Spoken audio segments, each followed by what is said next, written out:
Reserve bank of इंडियाने सगळ्याच bank खातेदारांसाठी नवा नियम लागू केलाय। त्यामुळे तुमचं खातं एसबीआय, एचडीएफसी, ऍक्सिस किंवा इतर कोणत्याही बँकेत असलं तरी हा नियम तुमच्यासाठी लागू होणार आहे। आता जर तुम्ही या नव्या नियमांकडे दुर्लक्ष करणार असाल तर तुमचं बँक खातंही बंद होऊ शकतं। हा नियम काय तेच या व्हिडिओतून जाणून घेणार आहोत। नमस्कार, मी अश्विन महाजन, मी लोकमत पाहताय। आरबीआयच्या नवीन निर्देशानुसार प्रत्येक बँक खातेदाराला आपलं केवायसी अपडेट करणं बंधनकारक असणार आहे। हा नियम फक्त नवीन खातेदारांसाठी नाही तर ज्यांचं खातं बऱ्याच वर्षांपासून आहे त्यांना देखील आपलं केवायसी पुन्हा सबमिट किंवा अपडेट करावं लागेल। विशेषतः जर तुम्ही गेल्या 1 वर्षात केवायसी अपडेट केलं नसेल तर आता तुम्हाला ते करावं लागणार आहे। केवायसी म्हणजे काय?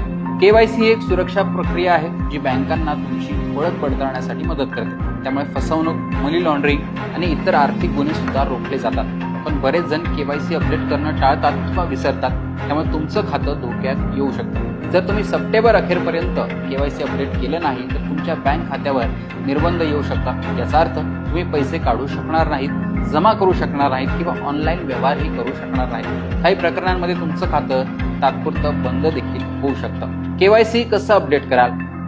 केवायसी कसं अपडेट करायचं हा प्रश्न अनेकांना पडलेला असेल तर हे सोपं आहे।